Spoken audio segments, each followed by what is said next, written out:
This is Your Last Meal. I'm your host, Rachel Bell. Every episode, I interview a celebrity about what they would eat for their last meal, and then we explore the history of that food, the culture, and whatever else we can cram into 30 minutes. Today on the program, Nancy Pearl. So Nancy Pearl is a celebrity librarian based in Seattle. Nancy Pearl went from being Tulsa's librarian to Seattle's librarian, and now she is America's librarian ever since she came out with a line of best-selling books called Book Lust. She regularly talks books on NPR's Morning Edition and NPR affiliate stations in Seattle and Tulsa. Nancy Pearl is the 50th winner of the Women's National Book Association Award. She was named 2011 Librarian of the Year by Library Journal, and she speaks around the country, often to huge crowds, standing room only. But accolades aside, you know you've really made it as a celebrity librarian when you've been transformed into an action figure. Yes, this action figure, which is discontinued, I am sad to say, and it's a very weird feeling to have been discontinued. That is sad. It came out in 2003. It's about 5 inches, and it has an action, which is the amazing shushing action. So if you push the little button on the back, then the finger will come up very close to her nose, and you can imagine her saying shush. Oh, so there's no audible shush. There's no audible shush. And many children who have seen it and played with it have asked me why she's picking her nose. Now, to truly be famous, you have to provoke some kind of controversy. And somehow this action figure of a librarian did just that. There were librarians around the world who were offended by the shushing mechanism. They said that they thought it gave librarians a bad name. Going back to your action figure, yes, there was some controversy about the shushing mechanism, right, with librarians not liking that stereotype. Yes. So my theory is that there's about 23 librarians around the world who have no sense of humor. And I heard from every one of them. There's also a band named after you, a bluegrass band, at least back in the day, called the Nancy Pearls. Yes. Now, this appeared suddenly on Wikipedia years and years and years ago, and it was a couple of librarians in Australia, in Sydney, and it was just so much fun to have that, and I kind of don't think they're doing it anymore. Also discontinued. Yes, right. Yes. I can't even express into words how sad I am that I cannot find any sign of the Nancy Pearls anywhere online. Like, the only mentions are on her website and other interviews.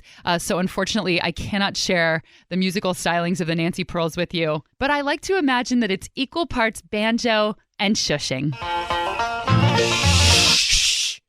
After decades of working as a children's librarian, Nancy is no longer a classic librarian. She doesn't work in a library any longer. Now she travels around the country speaking. She does her radio segments. She's almost finished a novel that's called George and Lizzie that will be released by Simon & Schuster in September. But Nancy has always known that she wanted to work amongst the stacks, to be one with the Dewey Decimal System. You knew that you wanted to be a librarian when you were, 10 years old? When I was 10 years old, and it was because I was very well taken care of by the librarians, the children's librarians at my local library in Detroit, and they really gave me all the, I don't think it's too much of an exaggeration. They gave me all the love and support that I felt I needed that seemed to me to be lacking. And I wanted to do for other kids what they did for me, which is open the world of books. And what a wonderful gift they gave me. Yeah, I've read that you've mentioned that you had a hard childhood and that book saved your life. Yeah, that's probably a bit of an overstatement. On good days, I think, oh, that's an overstatement. On bad days, I think, no, that's exactly right. Because the way I use books as a child, and to still a great degree the way I use books today, is to escape. And I don't think there's anything wrong with that. I think that I've escaped into other worlds and learned so much about people and places and history. And that's what books still do for me. I'm sure this is the number one question. Well, I'm sure there's 3 questions you get. I was thinking of what I thought you were asked all the time, but I'm going to ask one of them. How many books do you read? Well, I basically, reading is my job. And that's a whole other conversation, because that changes the nature of your experience if it's your job and you're not just doing it because you love to read. Right. So that's all I do is read. I don't cook. I don't garden. I do nothing. I A say lady of leisure. a lady of leisure, right? I don't have a life. Other people do all those other things. I just read. But I only read the books I want to read that I'm loving. So if I start a book and I don't like it, I immediately put it down. People are sometimes shocked at that, but in fact, Rachel, the book is going to be there. You could always pick it up again and try it. And there are several notable examples of books that I didn't like at first, or even on a second try or third try, that I ended up loving. So at the moment when you're reading a book and you're not liking it, probably 70 to 80% of why we like a book or not is due to our mood. Yes, I 100% agree. Yeah. One of my favorite books was like that for me. I tried to read, I always forget the title, the Jonathan Safran Foer book. Everything is illuminated? Yes, Everything is Illuminated. Right. Tried to start reading it, couldn't get into it at all. Picked it up a year or two later and couldn't believe that I didn't like it because I love it so much. Yep. Yeah. Now, that happened to me with the George R.R. Martin series, with the Song of Fire and Ice, or Ice and Fire, that is now the HBO series, but years ago it was just books. And I started the first one over a period of 3 years, 3 different times, and didn't like it, any of those. I read the same darn 50 pages. And then the fourth time, or the third time, whatever, I picked it up and started reading it. And just like you, the same lightning. experience, like lightning. I thought, oh my gosh, this is wonderful. And then went on and read the next, at that time, 4 more, I think. You never answered the question. Oh, how many books do you read? So it's impossible. It's an impossible question. Yeah, it's an impossible question. On the average per month, I mean, is it like month? 5, 50? Oh, no, it's not 50, because Rachel, I'm really pushing you I into know these you are. It's statistics. impossible. Now No. I'm like sliding the chair into the corner. Now I'm to book shaming escape. you in my own way. I'd say I probably read 3 books a week. Oh, wow. Yeah. That's pretty good. Yeah. It's a lot of reading. Yeah. As a lover of food, I get disappointed when there's no mention of food in a book. In fiction, I'm thinking, when are these people going to eat? Right. And when I was a kid, I loved from Little House on the Prairie. There was something they made where they scooped up snow. Yes. And then they put maple syrup on it. Yes. And I would beg my mom for this. And I grew up in the Bay Area, and she's like, there's no snow. Where are you going to make this thing? And there's a cookbook that is a Little House on the Prairie cookbook that I got from my friend, which is really cool. I love that they thought to do that. So many people must have been enamored with all of these prairie recipes. Right. Do you remember things like that from your childhood too? I remember the same scene in Little House in the Big Woods with the snow. Yeah. And I remember, oh gosh, there's a children's book, I should have brought it, about, maybe it's called Pancakes for Breakfast. It's funny now that I'm thinking of this, it makes sense that I turned out to be such a food lover. My favorite books were all about food. There was one called Panda Cake that I loved, and Chicken Soup with Rice. Oh my gosh, Chicken Soup with Rice by Arnold Lobel. That such is a great book. Fabulous book. I'm hungry for that right now. Just saying it. There's something about reading about food to me that the food itself can never taste as good as it sounds in the book. Yeah. I have this with cartoons too. A stack of cartoon pancakes with the perfect pat of butter on top and then the syrup cascading down like a waterfall. I have never tasted a pancake as good. Or the sandwiches they ate in Yogi Bear. They don't taste as good in person. And it was the same with reading. Yeah. And it's probably good I never had a snowball with maple syrup, because it probably wouldn't have been as good as it sounded. I know. It did sound wonderful, though. I think that books can give you the truth of an experience, which you can never, or maybe seldom, achieve in real life. That's good writing. Yeah. So we better get to the question at hand. Yes. Less books, more eating. What would your last meal be? Now, did you? So it is that, like my last meal. Yes.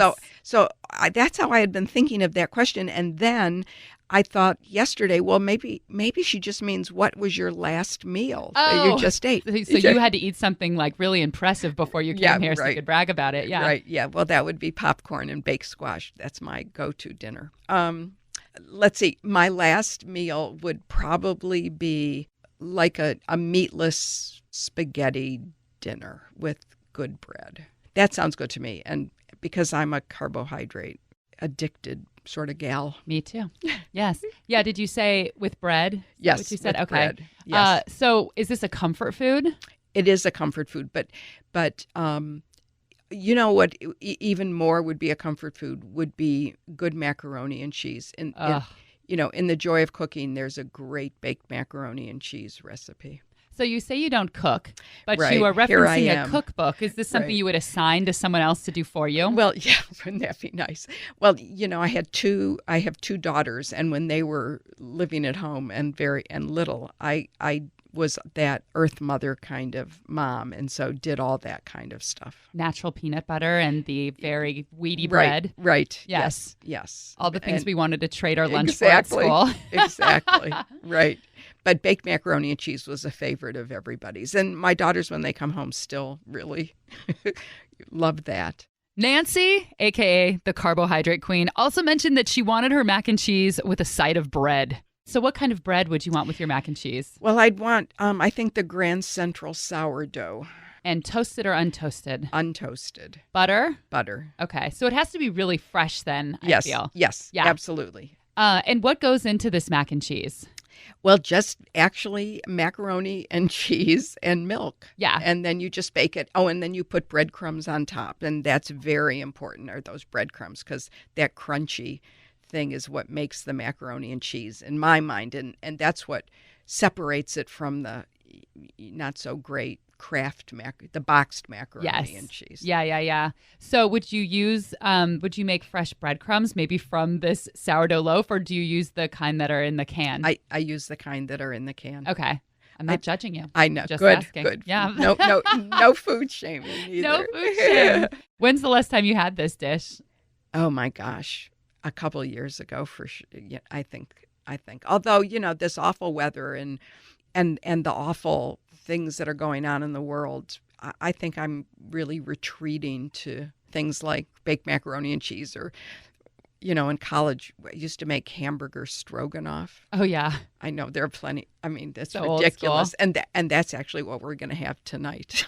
Is that with the sour cream and the egg noodles and the ground beef? Yeah. So although we do it on rice instead okay. of egg noodles, but cream of mushroom soup. Oh, yeah. Real Midwestern. So this sounds also like foods you'd want to eat when you read, because reading's such a cozy activity. Yeah. Just curled up with a bowl of mac and cheese Right. and a big stack of bread. Right. Yes. But there are some books that I find you can read when you're eating, and some books that are not particularly palatable to read when you're eating. I don't have a high tolerance for violence in books in any case, but I don't want to read a book when I'm eating, especially comfort food, with a lot of violence in it. You just don't want that. And of course, if it's a library book, you have to be very careful that you don't drop a forkful of macaroni and cheese on it. Although when it's your own cookbook, I love all the stains. Oh, yes. Because it shows, Yes. look, I made this That's recipe. right. And Yeah. I don't know, it looks nice and used and worn in. I do. I like that too.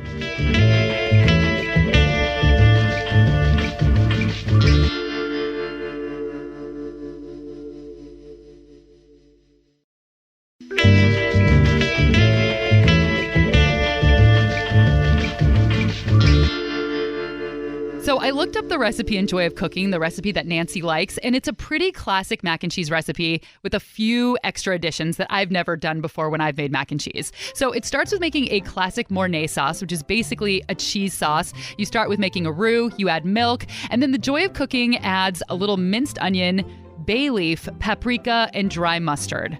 The Joy opts for a large pile of sharp cheddar, and then the whole thing is just slumped into a casserole dish, topped with breadcrumbs, and baked until the lid is crusty and the inside is bubbly and creamy. And I'm drooling saying this right now.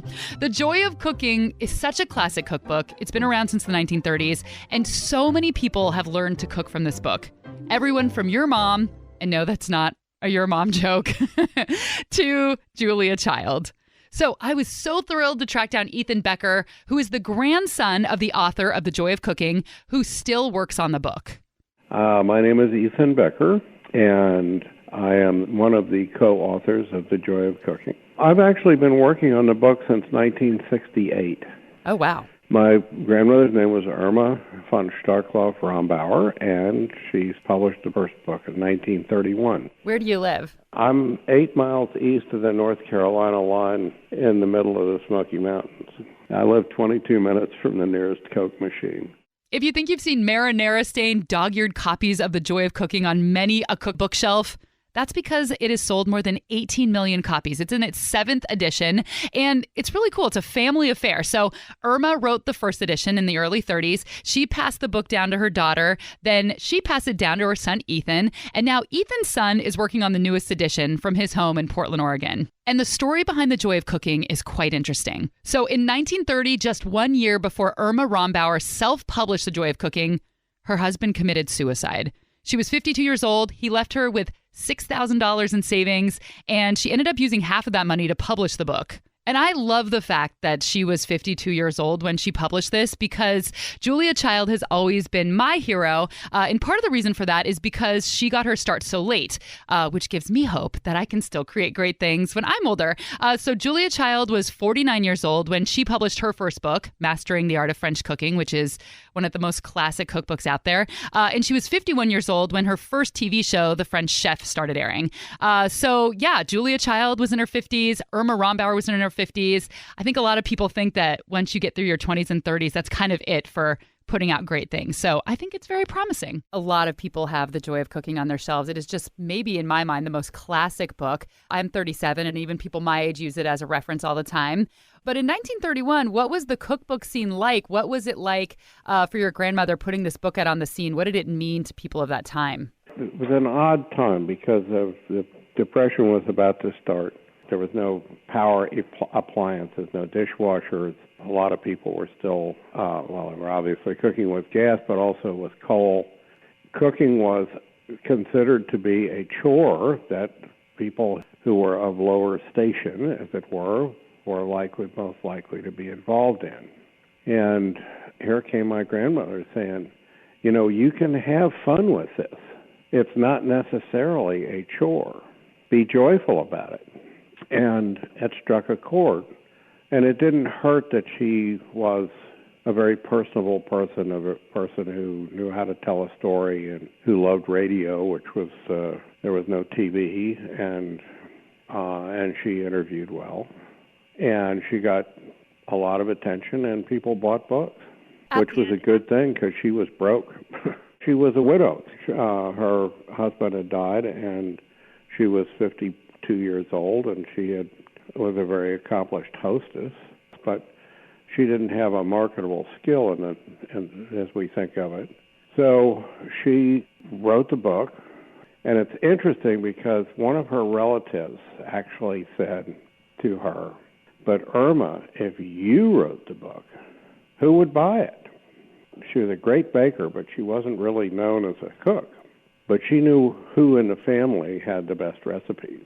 So The Joy of Cooking has contained both Nancy's favorite baked mac and cheese recipe and also a stovetop recipe since the original 1931 edition. And these recipes have stayed with the books through all 7 editions. But in the 1990s, there was a change made to the stovetop recipe.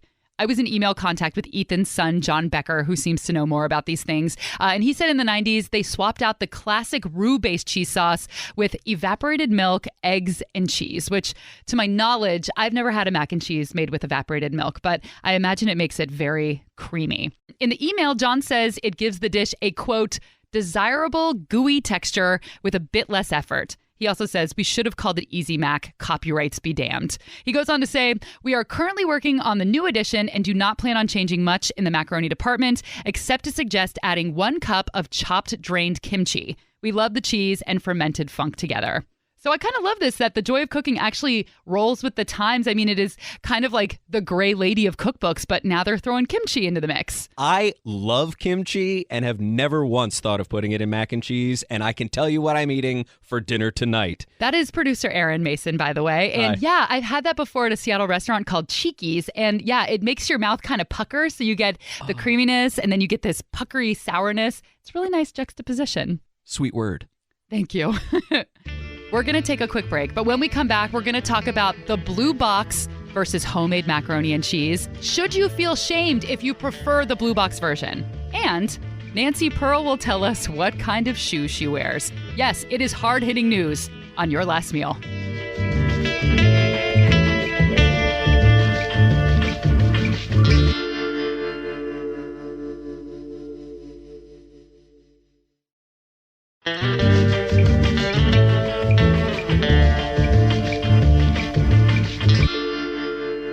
we're just going to go head first into the history of macaroni and cheese. But if you are a loyal listener and you listen to episode number 2 with Chris Ballou, who is from the band The President of the United States and Casper Baby Pants, you know that we already told you this. So if you listen to that episode, you may recall that Chris chose macaroni as his last meal, albeit sans cheese. Salt and pepper. Elbow macaroni, salt and pepper. So in that joyful little episode, that is actually my favorite episode. I highly recommend listening if you haven't yet. We turn to Santa Monica's Cliff Wright. Cliff won a James Beard Award for his cookbook, A Mediterranean Feast. He is a pasta historian.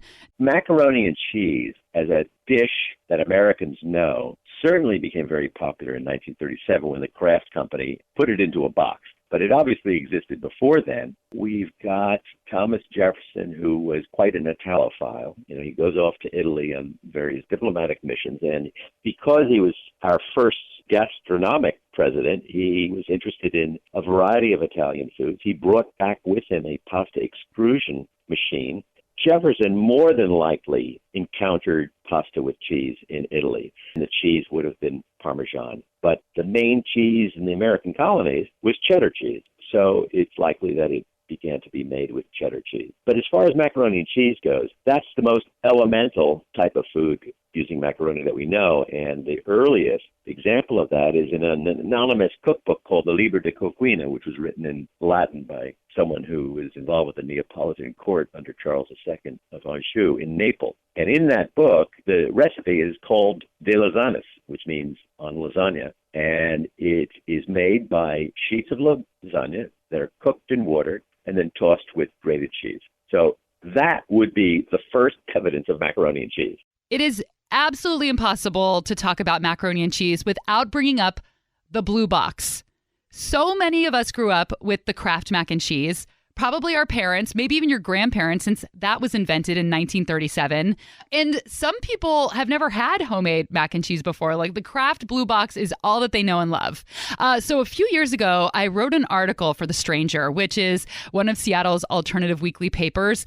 It was probably the most fun thing I ever got to do for them because I took on the challenge of eating 10 boxes of mac and cheese over the course of 2 evenings. So I ate 8 boxes one night and 2 boxes the next night. Don't know why. I kind of just wanted to let the yellow number 5 wash all over me. And it was really hard. So How much of each box did you eat? Just like a taste, or did you go full bowl? I tried not to do the amateur thing and eat a little of each, but at the beginning you're hungry and it tastes good, so you overeat. And then by the end, I really did have the sodium sweats, and I was laying on the floor of my apartment saying, no more. And my boyfriend was like, you're a journalist. You can do this. And I pressed on and I tried some of all of them. But next time you go to the grocery store, go to the mac and cheese section. I don't know if you've noticed how much that section has expanded. Like boiling macaroni, if you will. So there are now boxes of mac and cheese that are kosher, gluten-free, organic. There are noodles shaped like cows, bunnies, dragons, Teenage Mutant Ninja Turtles. There are SpongeBob SquarePants noodles. There are white cheddar shells, Biohazard orange, whole grain elbows. There is chipotle flavor. There's herb flavor. There's that fancy kind that my mom would never buy with the pouch of the goopy cheese instead of the powder. That to me was like the rich people's mac and cheese. And everybody has now gotten into the mac and cheese game, including Pepperidge Farm. They make those cheddar cheese goldfish crackers. Well, now they make a fish-shaped mac and cheese, and it comes in these horrendous flavors like cheesy pizza and nacho cheese. And I ate one of those for the 10 boxes, and it was absolutely the worst out of all of them. My mouth was like burning with salt. But for this experiment, I had to narrow it down because there were too many to test. So I narrowed it down to mac and cheese that uses orange powdered cheese. And through all 10 of these, and I did try a kosher and a gluten-free and different shapes, the winner was the classic Kraft macaroni and cheese, the blue box. It really was the best. It had the best texture, the most even flavor. It wasn't too salty. The fake cheesiness was perfect. And I was actually more surprised by second place. I am not gluten-free, but I loved the Annie's gluten-free rice pasta and cheddar. The rice pasta was the noodles were kind of big and squishy. It was real good. So yeah, you don't have to do that, guys. You can just go get the Blue Box and know it's the best. But I wanted to talk real quick about how I make my Blue Box of mac and cheese, because I feel like everybody has their way. And at the beginning, when I started making it as a kid, I would follow the directions on the side, and it has too much milk. I feel like it's liquidy. I like mine to be thick, almost chalky. So I use no milk, and I only use butter. And you have to mix a lot, and you have to really get the cheese powder mixed in, and otherwise it gets clumpy. But that's how I make mine. No milk at all? No milk Not even at a all. splash? Not even a splash. Wow. Yeah. Never heard of that. Which is good because I mostly eat mac and cheese if I'm hungover or in a pinch, and so you don't always have milk, but you usually have butter. And I like to add tapatio, and then if you want to make it a full meal, then you can throw the tuna in. But perhaps the most interesting thing about Kraft macaroni and cheese, as if me talking about adding tuna is not interesting enough, the interesting part is where that cheese powder came from. It was actually developed by the military to feed soldiers in the field during the World Wars. According to Anastasia Mark Salcido, who wrote the book Combat Ready Kitchen, How the U.S. Military Shapes the Way You Eat, the U.S. military was experimenting with dehydrating all kinds of foods. They were making MREs, and people wanted cheese. So they tried to dehydrate cheese, and it just didn't break down the way other foods break down when dehydrated. There's a whole bunch of science involving liquids and proteins and acids, and I just can't even begin to explain it to you. But I will say that the cheese was super weird, and it slumped into a powder. But they're like, we can use this anyway. Add a little water, it will reconstitute as cheese.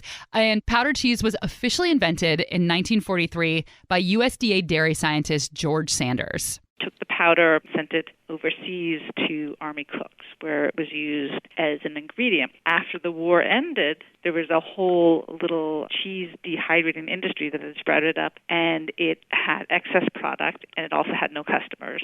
So it quickly turned to the grocery manufacturers like Kraft and Frito-Lay and Nabisco, and it provided this cheese powder as an ingredient, where it soon began to appear coating things like Cheetos and as an ingredient in things like mac and cheese and cheesy crackers. Salcido says that 50% of the products that we buy in the grocery store are tied to the military. Everything from deli meat to energy bars, which is actually kind of creepy. Sliced bread, some of the packaging in the produce department, all of this comes from developing food for soldiers. But how many of you make your mac and cheese from scratch? If you've never done this before, you should try it. It's actually quite simple and insanely delicious. Stephanie Stiavetti is the co-author of Melt, The Art of Macaroni and Cheese. It's a macaroni and cheese cookbook. I have it on my shelf. It has 75 macaroni and cheese recipes in it. I've probably made 3, but I've looked through the book about 100 times because everything sounds so delicious. What do you think are the best cheeses to make mac and cheese with? So I'm going to take my artisan cheese card for this because I love a good mac and cheese with a $30 a pound cheese, and I wrote a whole book about it.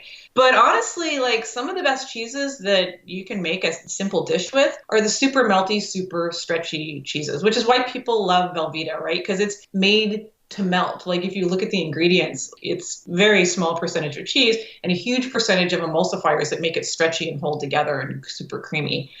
So I would say, honestly, the best cheeses for making mac and cheese are probably just the Monterey Jack that you get down at your regular grocery store.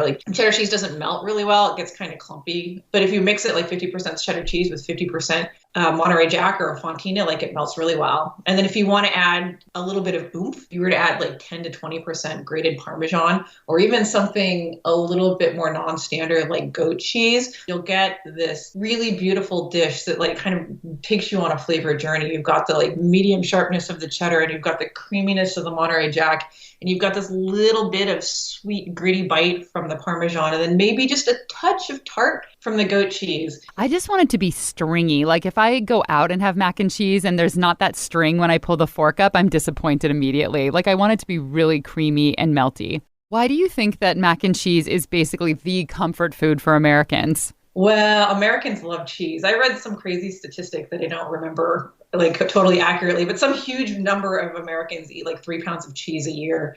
And that's a lot of cheese. And I probably, when I was writing this book, I ate 20 pounds of cheese that year. And even eating that much cheese, I still love it. People in this country, in this culture, love fatty, creamy, hearty. Like when people talk about diets and they talk about cheating, this is the stuff that they cheat with because it's so beloved. And you eat it and it trips off all those little sensors in our brain that says, look, salt, fat, comfort. This is so good. And there's just something about mac and cheese that makes people happy. Like when people see this book and they see it's a book of macaroni and cheese, they go, oh my God, that is amazing. And even if you grew up on the blue box, like mac and cheese still has a special place in your life. If you are a normal human being, you are drooling right now. You are plotting how to get yourself to the nearest bathtub filled to the brim with macaroni and cheese so you can immerse your entire body into it and use a fork to eat your way out. Now is the moment we've all been waiting for. Remember earlier I teased about Nancy Pearl's shoes? I know. I couldn't wait to know what kind of shoes she was wearing either. Here we go. What are stereotypes that people assume you're going to be like because you're a librarian? Well, there's the whole shoe issue. Ugly shoes? Ugly shoes. You can always ugly but comfortable shoes. Now that has been, mitigated a little bit because of Dansko. Clogs are really comfortable and everything. But it used to be that if you went to the American Library Association conference and you looked at people's shoes, they were mostly not the kind of shoes that you would want to wear. But librarians are on their feet a lot. Right. So you really do need very comfortable shoes. That's so funny. I totally have this image in my mind that popped up of librarian shoes. I think of those janitor shoes and nurse's shoes, those black lace-up, baked potato looking, shapeless shoe. I think of brown. Oh, yeah. Brown lace shoes. Another stereotype was the bun. And one of the things I had suggested back when we were planning the librarian action figure, and I had some input into it, I thought there should be a removable bun. Put it on and take it off. Let her hair down let her every hair once in a while. down. Right. Is the shushing real? Did you used to shush people when you worked in the library? I was not a shusher. I was a children's librarian, but I was not a shusher because I'm too soft-hearted for that. But there were many librarians who were shushers, and librarians were, the keeper of the library, which was a quiet place.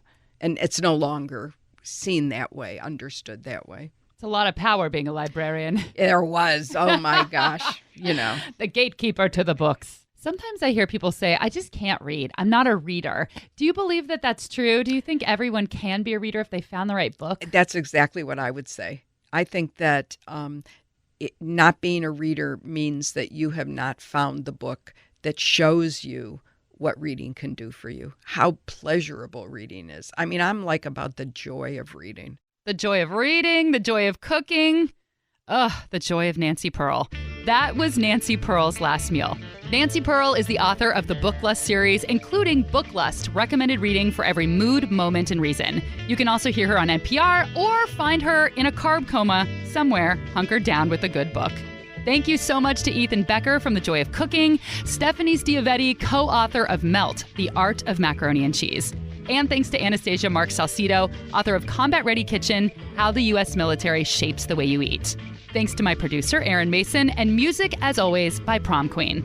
And if you're digging this podcast, if you like Your Last Meal, pretty please leave a review on iTunes or subscribe. It really does help get the word out. I'm Rachel Bell, and until next time, this is Your Last Meal.